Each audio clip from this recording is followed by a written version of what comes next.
Saya langsung mau ke Bang Henry. Bang Henry, dengan menggunakan logika yang sama, mengingat tadi debat keempat kemarin ada sebuah insiden begitu yang kita lihat, apakah kemudian angka kita lihat akan bisa berubah jauh atau bagaimana?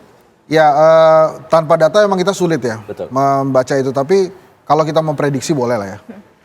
Kalau dari disertasi saya tuh tentang momentum politik kan, ada salah satu variabelnya itu modal sosial yang mempengaruhi momentum politik. Nah ini kalau kita lihat modal sosial akhir-akhir ini kan memang banyak sekali yang terjadi. Penampilan Mas Gibran kemarin, kemudian jangan dilupakan dukungan-dukungan artis ya. Selebritis yang kemudian juga terpapar di media. Dan tentu saja kita harus menghitung kampanye terakhir masing-masing capres-cawapres sehingga kita bisa melihat penampilan secara keseluruhan. Ini kan yang ditunggu adalah bagaimana nanti penampilan final dari para capres gitu ya. Biasanya Mas Gibran yang harus memanggul citra Pak Prabowo itu dia lakukan baik sekali pada saat cawapres pertama debat. Nah tapi kelihatannya di final ini justru terbalik nih, Pak Prabowo yang harus memperbaiki citra Mas Gibran pada saat debat capres nanti. Ya, nah nanti jadi dengan perhitungan modal sosial ini maka fluktuasi elektabilitas menurut saya masih bisa terjadi karena misalnya dengan penampilan aja, kita ingat apa yang terjadi di Jawa Barat dan di Jakarta misalnya. Di Jawa Barat muncul momentum naik itu gara-gara ada kaos 2019 ganti presiden dan itu munculnya di ujung debat. Nah itu kemudian mengubah fluktuasi elektabilitas. Kemudian yang terjadi di Jakarta pada saat Pak Ahok juga demikian. Jadi beberapa hal yang akan mempengaruhi itu justru nanti penampilan si capres. Walaupun begini ya. Kalau kemudian hampir melewati 50% pasangan nomor 2 ini memang bisa dimaklumi karena mereka punya semua. Logistik paling kuat, kemudian mesinnya paling banyak gitu ya. Kreativitas dan gerakan-gerakan juga mereka kuat gitu. Sehingga pada saat mencapai 48,5% ini hari ini itu juga tidak mengejutkan. Justru yang mengejutkan justru kenapa belum lewat 50% plus 1 gitu. Di bawah ekspektasi berarti. Nah itulah makanya apa yang dijelaskan Prof Burhan tadi penting. Bahwa akan ada lagi turning out pada saat Pilpres dilakukan. Sehingga apakah bisa 1 putaran atau 2 putaran ini sulit sekali. Dan jangan lupa bahwa di aturan kita selain 50% plus 1 harus ada kemenangan di 20 provinsi. Walaupun luar biasanya Pak Jokowi ini Prof. Dia sudah tambah 4 provinsi lagi di Papua.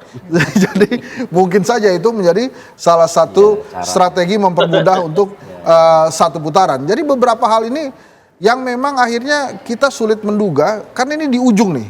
Either or nih. Apakah lewat ini atau kemudian berbalik arah.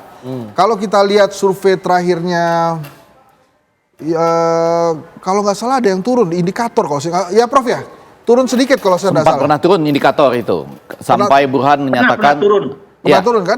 Nah jadi itu salah satu salah satu hal yang memang terkadang pemilu di Indonesia ini sulit diprediksi. Jadi kalau ada pengamat luar negeri yang mengatakan bahwa pemilu yang paling mudah diprediksi itu Indonesia, kali ini tidak. Kali ini tidak minimal. Tentang 1 atau 2 putaran. Tentu saja kalau tentang siapa yang diunggulkan ya pasti 02 diunggulkan karena itu tadi punya semua dan tapi yang harus diperhatikan oleh masing-masing paslon itu adalah bagaimana mereka menjaga modal sosial supaya momentum politiknya justru tidak menurunkan elektabilitas mereka. Yang mana yang paling kuat modal sosialnya?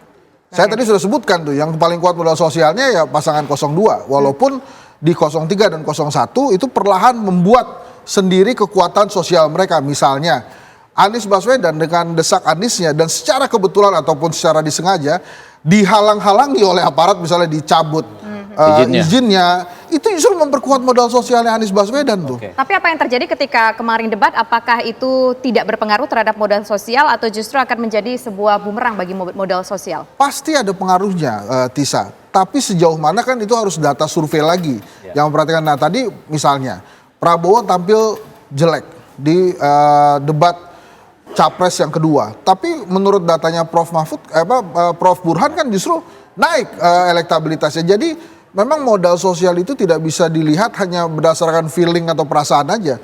Bila ternyata publik berbalik ya hasilnya bisa seperti mungkin yang dua Prof. sisi Burhan. ya, sebelum kita kembali ke Prof. Burhan yang punya hajatan. Dua sisi itu adalah yang pertama, kan kita melihat bahwa ada perbedaan setelah debat. Ya. Jadi itu dulu pernah menghantarkan 02 naik.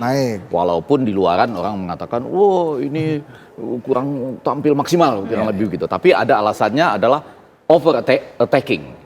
Sekarang kurang lebih sama loh. Maksud saya bagaimana menjelaskan fenomena yang kurang lebih sama untuk, jadi kalau dalam komunikasi politik selalu dua lah aspeknya. Yang pertama yakin, bagi yang sudah yakin 48, sekian tambah 2,9 satu putaran. Tapi ada kontrol di bawahnya.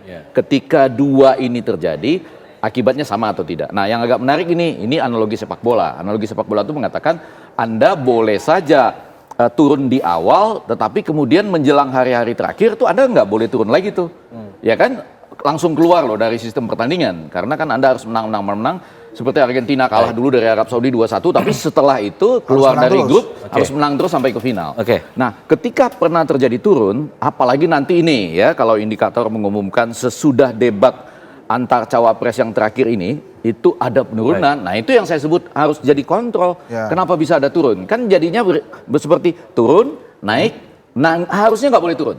Trennya itu tetap harus naik. Walaupun modal sosialnya besar, tadi belum disebutkan, saya yakin sebentar lagi Prof. Burhan akan menyebutkan bansos, itu modal sosial sangat besar. Dan itu disetujui oleh DPR. Jadi sesuatu yang sah kan jadinya. Ditambah dengan pada bagian lain, sampai hari ini Suko Widodo dan kawan-kawan, Hasrullah dan kawan-kawan itu ada di Jawa Timur, ada di Makassar, menemukan basisnya itu fans base. Jadi orang itu merasa fans yang diwujudkan dengan justru asam sulfat dijadikan kaos loh, jaket, Samsul gitu kan. Orang bangga itu. Tandingan juga ya. Itu fans base. Nah kalau sudah itu kan nggak bisa diapa-apakan. Itu saya tambahkan sedikit tadi modal sosialnya Ganjar belum disebut tuh. Belum ya. Supaya kita nampaknya adil semua kan. Nah modal sosialnya Ganjar justru kemarin didapat dari Prof. Mahfud. Ada dua saya catat. Karena blundernya Mas Gibran itu yang pertama, kemudian mungkin banyak yang melewatkan. Tapi di ujung pada saat penutupan Prof. Mahfud ada kata-kata yang menyebut dirinya dia itu santri NU.